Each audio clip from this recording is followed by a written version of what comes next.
Hello everyone. Class 10 की math में हमने शुरू किया था chapter number 9 some application of trigonometry. वहां पे हमने एक्सरसाइज 9.1 में क्वेश्चन नंबर 1 से 6 पार्ट 1 में इसके हमने सॉल्व कर लिया था। आज हम बात करेंगे इसके इस लेक्चर के पार्ट 2 की और क्वेश्चन नंबर 7 से शुरू करते हैं। क्वेश्चन नंबर 7 है क्या, कह रहा from a point on the ground the angle of elevation of the bottom and the top of a transmission tower fixed at the top of a 20-meter high building are 45 and 60 degree respectively. Find the height of the tower. कह रहा है एक building, suppose that ये building, ठीक है, इसके ऊपर एक ट्रांसमिशन टावर। तो कह रहा है from a point on the ground the angle of elevation of the bottom and the top of transmission tower. यहीं से यहां एक पॉइंट ले लेते हैं ग्राउंड पे, यहां से इसके बॉटम और टॉप को देखते हैं। क्या कहा है उसने, bottom and the top of the transmission tower fix at the top of a 20 meter high building. यही बिल्डिंग है, इसको हटा देते हैं, दिखाने की जरूरत नहीं कि हम ऐसे ही दिखाएं, बस ये बिल्डिंग हो गई। इसकी हाइट कितनी है, 20 मीटर। ये हमारी बिल्डिंग है जिसकी हाइट है 20 मीटर। इस 20 मीटर हाई बिल्डिंग के ऊपर ही एक टावर लगा है, ट्रांसमिशन टावर। इसकी हाइट हमको बतानी है, लेकिन क्या कह रहा है कि जब हम इसके फिक्स पॉइंट से यहां से ग्राउंड से इसके बॉटम और टॉप को देखते हैं तो एंगल ऑफ एलिवेशन क्या बनता है यार, 45 डिग्री एंड 60 डिग्री जो रिस्पेक्टिवली। मींस जब हम बॉटम को देख रहे हैं तो 45 डिग्री बन रहा है और जब इसके टॉप को देख रहे हैं तो एंगल कितना बन रहा है, 60 डिग्री। कह रहा है find the height of the tower. हमको क्या फाइंड करना है, इसको, इसे मान लेते हैं x। Let the height of the tower be x। हम मानते हैं a, b, c और d। नहीं भी मानेंगे तो आप cd से भी काम चला सकते हैं। तो यहां से इसके सोल्यूशन की बात करते हैं। एकदम आराम से समझना है, कोई हड़बड़ाने की जरूरत नहीं है, एकदम आसान है ना, कि एक बार हमको बस फिगर बनाना होता है। अगर ये समझ में आ गया फिर सॉल्व। आप खुद से सोचिए कि आपको ये पता है, आप इस छोटे वाले ट्रायंगल को अगर ध्यान दें ए बी सी, इसके हेल्प से हम ए बी को फाइंड आउट कर सकते हैं। जब हम ए बी फाइंड आउट कर सकते हैं तो फिर बड़े वाले ट्रायंगल जो दिख रहा है ए बी डी, इस वाले ट्रायंगल में जब हम ये लेंगे, हमको ये हाइट होगी, बेस पता होगा, तो ये वाली तो वैल्यू हम फाइंड आउट कर ही लेंगे। कैसे, ये देखते हैं। In triangle A B C, देखिए परपेंडिकुलर है, हमको बेस निकालना है। तो हमारा याद करिए tan 45 degree. tan 45 degree is equals to what, perpendicular upon base A B. इसकी वैल्यू कितनी होगी, इसकी value 1 is equals to B C 20 upon A B. So A B की वैल्यू कितनी हो गई, 20 मीटर। ये हमको निकल। अब हम इस बड़े वाले ट्रायंगल में लगाते हैं।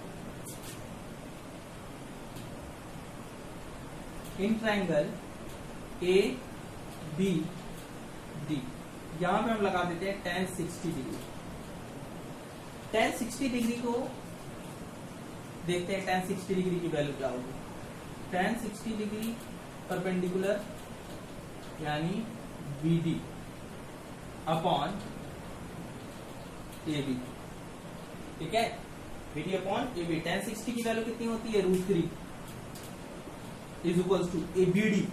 ये BD को क्या लिख सकते हैं, BC plus CD upon AB की वैल्यू 20 है, तो BC प्लस CD की जगह सीधा अगर हम 20 प्लस x कह दें इसे, 20 प्लस x, तो क्या ये गलत होगा।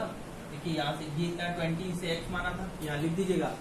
Late the height of the tower, लिख देंगे let the height of the tower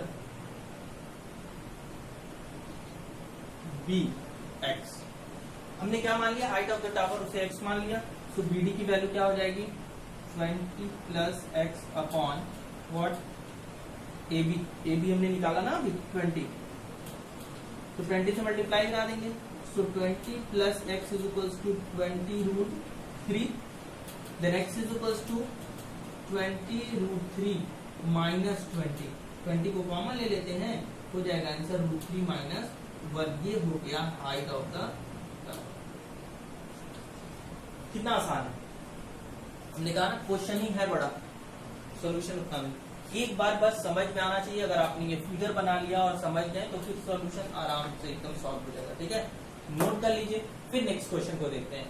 ठीक है, नोट करिए. क्वेश्चन नंबर 8 कह रहा है statue 1.6 meter tall stand on the top of a pedestal. Pedestal means होता है जिसमें हम स्टैचू को रखते हैं ना, देखते हैं कुर्सी भी बोलते हैं उसे. जैसे ये होता है ना, आप देखे होंगे ऐसा बना होता है जहाँ पे स्टैचू रखे होते हैं, फिर उसके ऊपर से स्टैचू रखते हैं. ठीक है, तो हम पेडेस्टल को भी बस एक सिंपल लाइन से ही दिखाएंगे. ठीक है, एक पेडेस्टल के ऊपर 1.6 मीटर टॉल क्या है, एक स्टैचू रखा हुआ है, ये स्टैचू. फिर कह रहा है from a point on the ground the angle of elevation of the top of the statue is 60 degree and from the same point the angle of elevation of the top of the pedestal is 45. देखिएगा क्या कहा. कह रहा है ground के point से जब हम स्टैचू के टॉप को देखते हैं तो वो कितने डिग्री एंगल बनाता है, 60 डिग्री. और यहीं से जब हम इस पेडेस्टल के टॉप को देखते हैं, पेडेस्टल के टॉप को देखने का टॉप कहे या फिर कहे स्टैचू के बॉटम को देखते हैं, दोनों बात एक ही है क्योंकि वो यही होगा. वो एंगल कितना होगा, देखिए ये पूरा एंगल कितना डिग्री होगा, ये 60 डिग्री. और ये वाला जो एंगल हमारा होगा जब हम टॉप किसके टॉप को देखते हैं, पेडेस्टल के, तो वो कितना होगा, 45 डिग्री. हमको फाइंड आउट क्या करना है, find the height of the pedestal. हमको ये फाइंड आउट करना है. इससे पहले वाले क्वेश्चन में ऊपर वाला पार्ट फाइंड आउट करना था, अब नीचे वाला. कैसे करेंगे, सेम वैसे A, B, C और इसे D मान लीजिए. Height of the pedestal x मत मानिए, हम कहते हैं नहीं मानते तो भी हम कैसे सॉल्व कर सकते हैं, BC फाइंड आउट करना है ना. सबसे पहले इस छोटे वाले ट्राइंगल में लगाते हैं इन ट्राइंगल. सॉल्यूशन की बात करते हैं. In triangle A, B, C tan 45 degree होगा ना. tan 45 degree is equals to what, perpendicular BC upon AB. तो यहां से जब हम सॉल्व करेंगे इसकी वैल्यू आएगी 1 BC अपॉन AB. तो हमने यहाँ देखा कि AB की वैल्यू या BC की वैल्यू किसके इक्वल है, BC की वैल्यू है इक्वल AB की. क्योंकि हमको देखिए इसी के टर्म में आंसर लाना है तो BC के टर्म में हमको वैल्यू भी चाहिए ना, BC ही हमको फाइंड आउट करना है. अब हम बात करते हैं इन ट्रायंगल बड़े वाले में ABD. ये पूरे ट्रायंगल. अब यहाँ पे भी वही होगा tan 60 degree is equal to perpendicular. यहाँ पे हम क्या लिख सकते हैं, BC प्लस CD लिख सकते हैं कि नहीं भाई. BD कहें या BC प्लस CD कहें, बात तो वही अपॉन AB. AB के प्लेस पे हम क्या लिख सकते हैं, BC प्लस CD की वैल्यू पता है 1.6 अपॉन इसकी वैल्यू AB की वैल्यू CD BC इंटू √3. जब हम इसे सॉल्व करेंगे तो जरा देखिए क्या आएगा. BC √3, BC plus 1.6 is equals to BC √3. अब यहां देखिए इधर आएगा 1.6 is equals to BC √3 minus BC. दोनों में से BC को कॉमन ले लीजिए, आंसर क्या आया, √3 माइनस 1. ये हो गया 1.6. तो यहां से BC की वैल्यू जरा देखिएगा क्या आ गई, BC is equals to 1.6 upon √3 minus 1. देखिए अंडर फिर वही रेशनलाइज करेंगे. हम क्या करेंगे, √3 प्लस 1 से न्यूमरेटर और डिनोमिनेटर में हम मल्टीप्लाई कर देते हैं. तो आंसर क्या आ जाएगा, 1.6 √3 माइनस 1 अपॉन √3 से √3 a minus B A plus B, A square minus B square होगा ना. तो √3 का स्क्वायर 3 माइनस 1, आंसर क्या आ गया 2. कैंसिल आउट करेंगे तो 0 पॉइंट क्या आ जाएगा 8. आंसर हमारा हो गया जो BC की वैल्यू आएगी वो आ गया 0.8 √3 माइनस 1 मीटर. ये हो गया इसका सोल्यूशन. ठीक है, क्वेश्चन नंबर 8 भी सॉल्व हो गया. नोट कर लीजिए. देखिए बात करते हैं क्वेश्चन नंबर 9. क्या the angle of elevation of the top of a building from the foot of the tower is 30 degree and the angle of elevation of the top of the tower from the foot of the building is 60 degree. If the tower is 50 meter high, from find the height of the building. दो चीजें हैं, एक building है और एक tower है। अब देखिए हम अगर बिल्डिंग और टावर फिगर कैसे बनाएंगे, आमने सामने है तभी तो एक के देखिए क्या कह रहा था, angle of elevation of the top of building from the foot of the tower is 30 degree. Tower के फुट से अगर मान लीजिए यही टावर है, इसके फुट से अगर बिल्डिंग को देखते हैं तो वो बनता है 30 डिग्री। इसे क्या मान लेते हैं, ये मान लेते हैं टावर है और यहां पर एक बिल्डिंग मानते हैं। सबसे पहले हमको क्या डिसाइड करना है, ये देखिएगा ये एक बिल्डिंग है, कह रहा है कि the angle of elevation of the top of a building from the foot of the tower. Tower के फुट से बिल्डिंग को देख रहे हैं 30 डिग्री एंगल बन रहा है, ठीक है। And the angle of elevation of the top of the tower, tower के टॉप को देखते हैं from the foot of the building, building के फुट से तब 60 डिग्री का बनता है। तो यही से हमको डिसाइड करना है कि दोनों में बड़ा कौन होगा, क्योंकि एक ही हाइट दी गई है तो फिगर भी बनाना है सही। तो हमको एक चीज क्लियर है कि अगर बिल्डिंग के फुट से देखने पर 60 डिग्री एंगल बन रहा है, एंगल बड़ा है तो जाहिर सी बात है उसकी हाइट ज्यादा होगी। और जब हम इसी टावर के फुट से देख रहे हैं इस बिल्डिंग को, तब उसकी कितने डिग्री एंगल बन रहा है, 30 डिग्री, यानी बिल्डिंग छोटी रही होगी टावर से, ठीक है। ये याद रखिएगा, ये हमारा क्या ले लिया हमने, इसे टावर मान लिया और ये क्या है हमारा बिल्डिंग। दोनों चीजें समझ में आई, दोनों को दिखाना एक सिंगल लाइन से ही है, तो हम कैसे दिखाएंगे कौन छोटा है कौन बड़ा है, ये समझ में आ गया ना, फिगर कैसे बनाए। अब फिर क्या कह रहा है, if the tower is 50 meter है, इसकी हाइट दी गई है 50 मीटर। सो हमको फाइंड आउट करना है हाइट ऑफ बिल्डिंग इसे। सो मान लेते हैं ए बी सी और ये हो गया हमारा डी। यहाँ सोल्यूशन निकालिए, देखिए फिगर बन गया तो हो भी जाएगा। कैसे, अगर इसकी हाइट हमको पता है तो इसका बेस हम निकाल सकते हैं और ये बेस इस वाले ट्रायंगल में आएगा, तो इसमें दोनों में रिलेशन लगाकर हम इस वाले का हाइट भी फाइंड आउट कर सकते हैं। कैसे, तो देखते हैं। Let AD be the building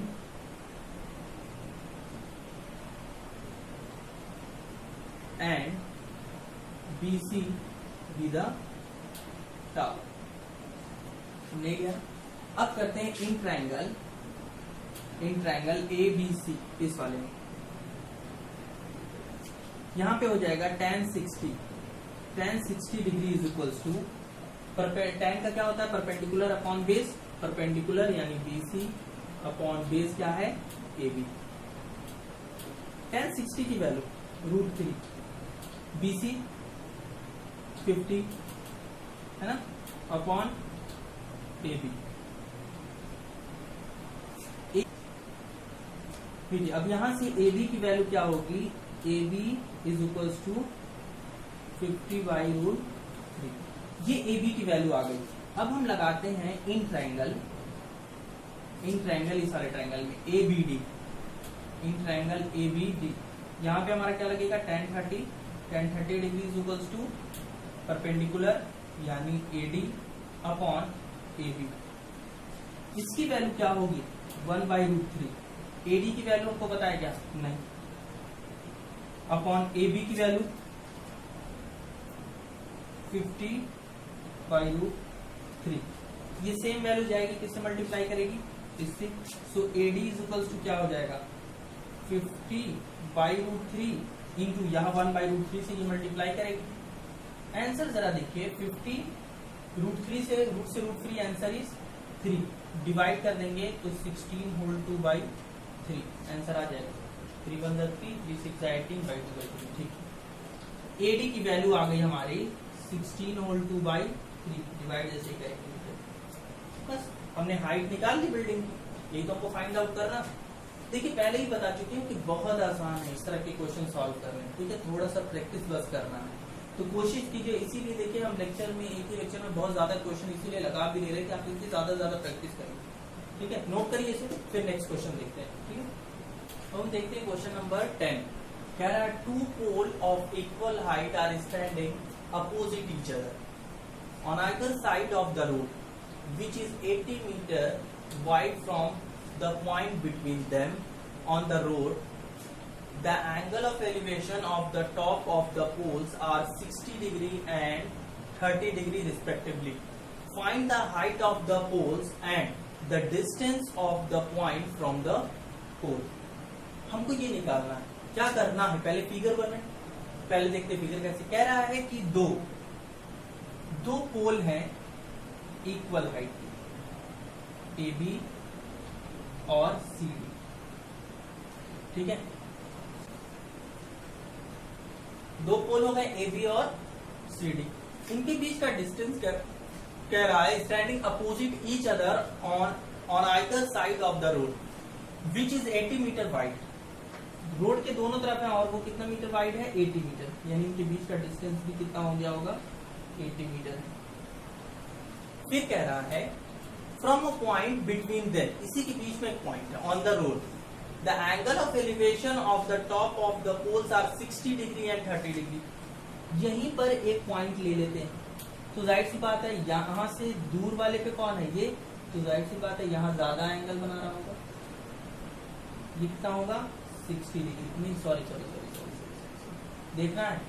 देखिए जिससे दूर है हम उससे क्या होंगे, जितना पास होते हैं एंगल उतना ही क्या होता है, इंक्रीज होता है। जब हम किसी ऑब्जेक्ट के पास जाते हैं तो एंगल, इसके टॉप को देख रहे हैं यहाँ से, थोड़ा और आगे से देखेंगे तो एंगल क्या होगा, एंगल ऑफ एलिवेशन इंक्रीज करेगा ना। तो ये एंगल क्या होगा कि दो एंगल बने ना 30 डिग्री एंड 60 डिग्री, तो ये हो जाएगा 30 डिग्री और यहां से ये हो जाएगा 60 डिग्री, ठीक है। एंगल ऑफ एलिवेशन हमारे क्या हो गए 30 डिग्री और 60 डिग्री हो गए, इसे हम मान लेते हैं O, ठीक है।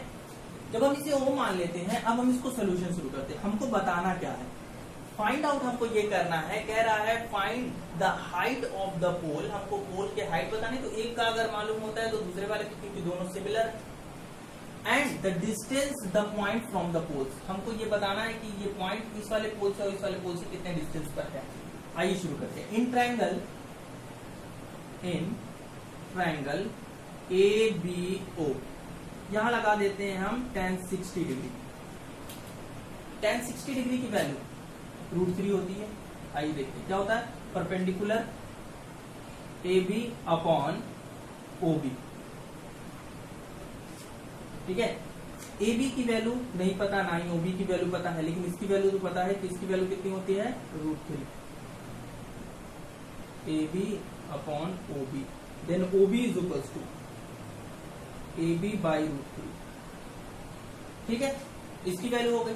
अब हम नेक्स्ट देखते हैं इन ट्रायंगल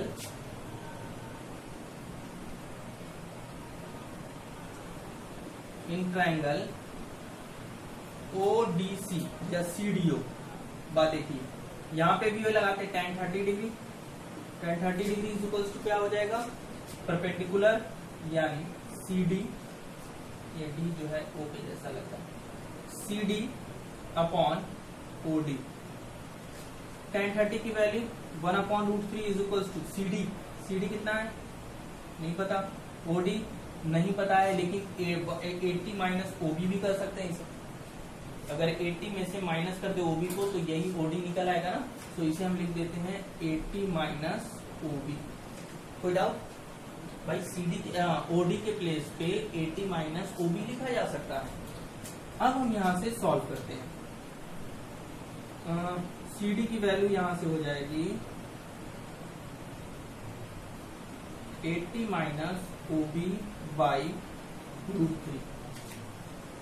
अगर हम OB की वैल्यू देखें तो हम पहले से उसकी वैल्यू क्या निकाल सकते हैं, AB बाई √3 निकाल चुके हैं ना। देखिएगा OB की वैल्यू अगर यहां से हम चाहते तो यहां हम रख सकते थे, मल्टीप्लाई कर रहे हैं ना, तो ऐसे कर देते हैं कि हम बात तो CD 80 minus OB into 1/√3। OB की वैल्यू क्या है, AB by √3। 80 minus AB by √3 into 1/√3 CD। अगर हम CD और AB दोनों को देखें, CD और AB क्या ये दोनों वैल्यू इक्वल नहीं है? क्वेश्चन में ही कहा है कि ये दोनों पोल जो है वो इक्वल हाइट के हैं, तो CD के प्लेस पे AB या AB के प्लेस पे हम CD भी रख सकते हैं। यहां से हम लिख देंगे AB is equal to CD, जानते हैं ना। तो यहां से होगा क्या, जब हमने AB को CD की इक्वल दिखा दिया तो यहाँ पे इसको मल्टीप्लाई करा देते हैं। यहाँ पे हम लिख देते हैं AB is equal to 80/√3 minus AB by 3, multiply करेगा तो यही होगा। सो AB की यहाँ से वैल्यू आ जाएगी AB और यहाँ पे प्लस AB बाई 3, 80/√3, ठीक है। ये क्या हो गया 80/√3, 3 यहाँ हो जाएगा 4AB by 3 is equals to 80/√3। अब हम इसको और कैलकुलेट कर लेते हैं। क्या कर लेते हैं, AB की वैल्यू यहाँ से फाइंड आउट अभी हो जाएगी। देखिए 80, ये 3 ऊपर इंटू 3/4√3, इससे कैंसिल करेंगे क्या होगा 20 इंटू 3 कितना हो जाएगा 60/√3, √3 से न्यूमरेटर और डिनोमिनेटर मल्टीप्लाई करा देते हैं, ऊपर हो जाएगा 60√3/3, 3 2 का, विच मींस आंसर आ गया हमारा 20√3। लेकिन ये जो 20√3 आया ये किसकी वैल्यू आई, ये तो AB की वैल्यू आई। अभी हमने सिर्फ फाइंड आउट क्या किया, हमने ये फाइंड आउट किया कि हाइट क्या है। हाइट हमारी आ गई 20√3, इसकी हाइट 20√3 है तो इसकी भी हाइट 20√3 होगी। अब जब AB की वैल्यू फाइंड आउट हो चुकी तो OB की वैल्यू नहीं आ जाएगी। इसी में ही इस इक्वेशन 1 मान लें हम, अगर इसे इक्वेशन 1 मान लें तो यहीं से देखिए फ्रॉम इक्वेशन 1 हम यहाँ से कर देना इसके बाद, ठीक है ना। इसके बाद यहाँ हमारे पास जगह कम है ना, स्पेस कम है, तो हम यहीं से सॉल्व करते हैं। From 1 OB is equals to क्या हो जाएगा, AB के प्लेस पे हम क्या रखेंगे 20√3/√3, रूट से √3 आंसर इज 20। तो OB की वैल्यू 20, तो OD की वैल्यू क्या हो जाएगी, OD की वैल्यू 80 माइनस 20, 80 माइनस 20 आंसर क्या हो गया 60 मीटर। तो आज क्वेश्चन नंबर 10 तक देखिए पूरा सॉल्व हो गया। हमने डिस्टेंस भी बता दिया, हाइट भी बता दिया, इस तरह से सब कुछ सॉल्व हो गया। अब हम नेक्स्ट वीडियो में बात करेंगे इसके आगे का जो भी क्वेश्चन है, क्वेश्चन नंबर 11 से, ठीक है। तो इतना रिवाइज कर लें अच्छे से, थैंक यू।